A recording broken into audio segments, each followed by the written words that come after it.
नहीं, बीजेपी का रोकने का ठेका हमने नहीं लिया। हमारी पार्टी तो कहती है हमने मुसलमानों ने ठेका थोड़ा ही लिया है। क्या उससे पहले मजलिस नहीं रुकी तो बीजेपी नहीं जीती क्या? हम अपने हक की लड़ाई लड़ रहे हैं, हम अपने हिस्सेदारी चाहते हैं। बीजेपी जीते हारे ये उसका काम है। वक्त फुर्सत है कहाँ, काम अभी बाकी है। वक्त फुर्सत है कहाँ, काम अभी बाकी है। मजलिस के हाथों को मजबूत करने के लिए तन मन धन की बाजी लगा देना अभी बाकी है। यूपी के इलेक्शन में तमाम मुखालिफ सियासी पार्टियों की जड़ें हिलाना अभी बाकी है। अगर आप लोगों का इसी तरीके से प्यार मोहब्बत और साथ मिलता रहा तो इंशाअल्लाह अब की बार यूपी में सरकार हमारी है। हम सत्ता में भागीदारी चाहते हैं। आज तक जो हम लोगों को यूज़ किया है सभी दलों ने, चाहे वो समाजवादी हो, चाहे बसपा हो, चाहे कांग्रेस हो, जो दरी बिछाने का काम किया है वो अब हम नहीं करेंगे। हमें सरकार में हिस्सेदारी चाहिए। नमस्कार, आदाब। आप देख रहे हैं यूपी न्यूज़ स्टोर और मैं हूं आपके साथ आपका अपना मोहम्मद नाजिम। और आज हम आए हैं ज़िला गाज़ियाबाद दासना में। दासना, मसूरी और डबारसी, यहाँ पर ये सब एक धौलाना विधानसभा लगती है जहाँ पर जनाब बैरिस्टर असदुद्दीन ओवैसी का प्रोग्राम होने जा रहा है। और यहाँ जो हम आए तो हमने देखा कि यहाँ काफ़ी जो है हलचल नज़र आ रही है। लोगों के अंदर एक बहुत उमंग है जनाब बैरिस्टर असदुद्दीन ओवैसी को लेकर के जो है। और यहाँ हमारे साथ मजलिस इत्तेहादुल मुस्लिमीन के कुछ कार्यकर्ता मौजूद हैं। हम उनसे जानेंगे कि क्या मिशन, क्या तैयारी, क्या सोच करके जो है यूपी में ऑल इंडिया मजलिस इत्तेहादुल मुस्लिमीन अपना आगाज़ करने जा रही है। और मैं जानना चाहता हूँ आपका नाम क्या है? परवेज पाशा। परवेज पाशा। यहाँ जिला अध्यक्ष MIM गाजियाबाद। जी सर, यहाँ आप किस लिए इकट्ठा हुए हैं? 17 तारीख को हमारे राष्ट्रीय अध्यक्ष जनाब बैरिस्टर असदुद्दीन ओवैसी साहब का एक प्रोग्राम हमें मिला है। जी सर। हम आज गाज़ियाबाद और हापुड़ ज़िला के जो कार्यकारिणी के मेंबर हैं ज़िले की, उस मीटिंग को कैसे कामयाब करना है, क्या क्या प्लानिंग है, उसकी तैयारी के लिए एक जगह इकट्ठे हुए हैं। और उसी पे सबने आपस में विचार विमर्श किया है। जो हमारे राष्ट्रीय अध्यक्ष जी हैं, गाज़ियाबाद को पहली बार उनकी मीटिंग मिली है। हम इस गाज़ियाबाद दासना मसूरी में जो मीटिंग है, उस मीटिंग को ऐतिहासिक मीटिंग बनाने जा रहे हैं। लगभग कितने आदमी आने की यहाँ पर आशंका है, मैं आपसे पूछना चाहता हूँ सर। कितने आदमी यहाँ इकट्ठे हो सकते हैं?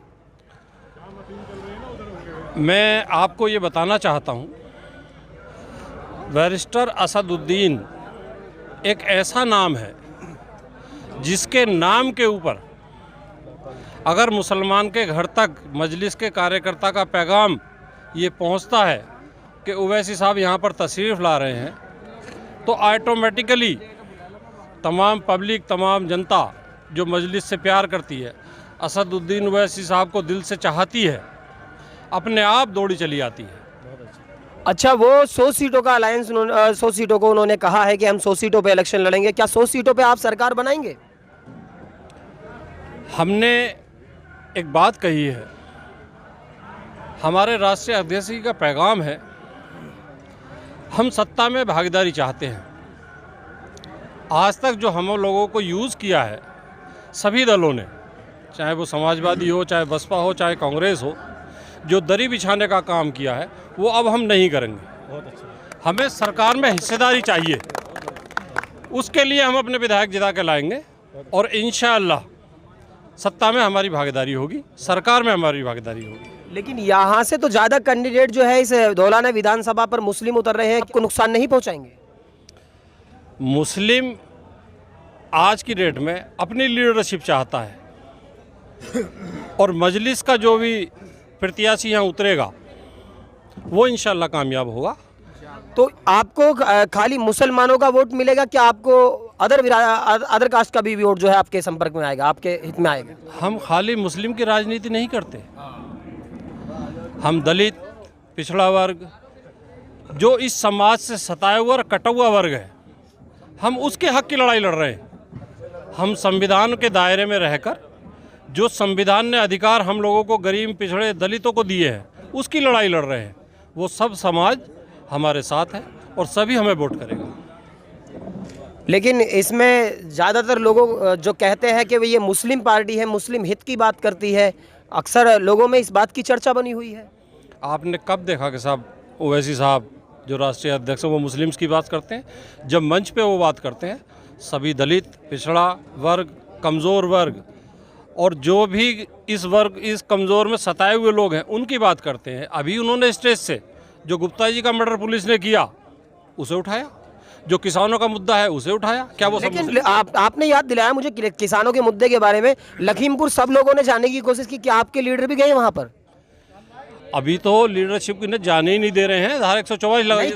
कल खुल गया सर। सबसे पहला ट्वीट ओवैसी साहब का आया और हमारे सब पार्टी के कार्यकर्ताओं ने इस पे धरना प्रदर्शन की बहुत बड़ी तैयारी है। जो उनकी लड़ाई, किसानों के हक की लड़ाई लड़ेंगे। पार्टी किसानों के साथ है, उन्हीं की आवाज़ उठाएगी, उन्हीं की आवाज़ बुलंद करेगी। देखिए 2017 के अंदर अखिलेश और राहुल गांधी का गठबंधन हुआ था, उन लोगों से जो है बीजेपी नहीं रुक पाई, क्या आप रोक पाएंगे? नहीं, बीजेपी का रोकने का ठेका हमने नहीं लिया। हमारी पार्टी तो कहती है हमने, मुसलमानों ने ठेका थोड़ा ही लिया है। क्या उससे पहले मजलिस नहीं रुकी तो बीजेपी नहीं जीती क्या? हम अपने हक की लड़ाई लड़ रहे हैं, हम अपने हिस्सेदारी चाहते हैं। बीजेपी जीते हारे ये उसका काम है, हम अपने लिए काम कर रहे हैं। हमें अपनी मजलिस के विधायकों को कामयाब बनाना है और सत्ता में भागीदारी लेनी है। आप इस बात को ध्यान रखिए। अच्छा, अबू आसिम पे क्या कहना चाहेंगे? अबू आसिम कह रहे हैं कि मुसलमान अपना नेता नहीं चुन सकते, जिन्हें नेता अपना चुनना है वो पाकिस्तान जाएं। नहीं, अबू आसिम साहब, आप समाजवादी की बात करते हैं। जो आज तक मुस्लिम चेहरा सबसे बड़ा था वो जेल में पड़ा है, उसकी आवाज़ तो वो उठा नहीं रहे हैं। महाराष्ट्र से एक नेता लाके हमारे ऊपर, यूपी के मुसलमानों के ऊपर लाद दिया गया, उसे कौन एक्सेप्ट करेगा? कोई नहीं करेगा। वो हमारा नेता कहाँ से हुआ? अरे वो तो खुद ही बाहर से इम्पोर्ट हुआ है। समाज में कोई नेता ही नहीं मानते। जी, आपका नाम? हामिद हुसैन, हामिद मलिक, लोनी। आप लोनी से आए हैं यहाँ। क्या मिशन है तुम्हारा धौलाना विधानसभा पर? किन बातों को, किन मुद्दों को लेकर जो है यहाँ मजलिस का जो है प्रोग्राम होने जा रहा है? कितने लोग यहाँ आने की जो है संभावना है यहाँ पर? जहाँ तक संभावना की बात है, हर आदमी चाहता है, हर मुसलमान जिसके पास भी मैसेज जाएगा कि असदुद्दीन ओवैसी यहाँ आ रहे हैं, सब आना चाहेंगे। लेकिन हमें प्रोग्राम को एक लिमिटेड दायरे में ही रखना है, क्योंकि सरकार की भी कुछ गाइडलाइंस हैं, उनको भी पालन करते हुए काम करना है। अच्छा, मुद्दे क्या होंगे सर आपके? किन मुद्दों पर? मुद्दा तो यही जो अभी अध्यक्ष साहब ने बताया कि हमें अपनी हिस्सेदारी चाहिए। अब हम जो है इसके लिए काम नहीं करेंगे कि भाई सपा को वोट दे दो, बसपा को वोट दे दो और फिर उसके बाद तुम्हारा एक मंत्री बनेगा और यहीं आके ख़त्म हो जाएगा। अब हमें जो हमारी एम्प्लॉयमेंट में परसेंटेज है हमें वो भी चाहिए। अगर हमारी परसेंटेज पॉपुलेशन में 27% है तो हमें 27% का आरक्षण चाहिए। अब तक होता क्या है, 27% के आरक्षण में ओबीसी में यादव को घुसे दी। आरक्षण तो योगी जी ने ख़त्म कर दिया। कहाँ कर दिया ख़त्म? आरक्षण तो है अभी एज इट इज, लेकिन वो आरक्षण अलग दूसरे तरीके से हो रहा है। नीतियों को चेंज कर दिया। अच्छा, मैं पूछना चाहता हूँ, दिया तो बीजेपी ने भी आपको बहुत कुछ है। हमें जिसने भी दिया है वो सिर्फ और सिर्फ अपने इस्तेमाल करने के लिए दिया, हमें हमारा हक किसी ने भी नहीं दिया। बीजेपी ने दिया है हमें कागज़ों में, सिर्फ हमारे कागज़ों को लेकर, और हमारे साथ जो दुर्व्यवहार आज तक किया जा रहा है जाति विशेष के नाम पर, धर्म विशेष के नाम पर, उसको आप क्या भली भांति नहीं जानते? जितने भी आप लोग हैं, मेरे मीडिया बंधु हैं, मैं उनसे अनुरोध करता हूं, क्या आप नहीं जानते हैं इन चीज़ों को? भली भांति आपको ज्ञात होगा कि दिखाया कुछ जाता है। अभी तक प्रधानमंत्री आवास योजना का जो मामला चल रहा है, चाहे वो 17 से उठा लिया जाए, 21 चल रहा है, क्या एक भी मुसलमान को प्रधानमंत्री आवास योजना में मकान दिया? सिर्फ हाँ, उनके कागज़ जमा करके डाटा दिखा दिया गया। क्योंकि जिस कौम के पास अपना डाटा मौजूद नहीं होगा वो कौम कभी कामयाब नहीं हो सकती। IAS IPS ज़्यादातर जो है समाजवादी पार्टी से जो है ज़्यादा जो है भारतीय जनता पार्टी के अंदर बने हैं ना। ये हम अपनी कामरानी और कामयाबी और अपनी मेहनत के ऊपर बने हैं।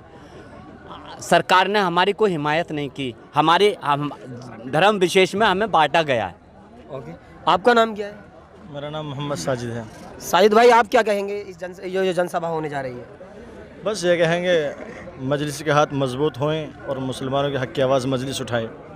और मैं अपने शार से एक बात शुरू करता हूँ वक्त फ़ुर्सत है कहाँ काम अभी बाकी है, वक्त फ़ुर्सत है कहाँ काम अभी बाकी है। मजलिस के हाथों को मजबूत करने के लिए तन मन धन की बाजी लगा देना अभी बाकी है। यूपी के इलेक्शन में तमाम मुखालिफ सियासी पार्टियों की जड़ें हिलाना अभी बाकी है। अगर आप लोगों का इसी तरीके से प्यार मोहब्बत और साथ मिलता रहा तो इंशाअल्लाह अब की बार यूपी में सरकार हमारी है।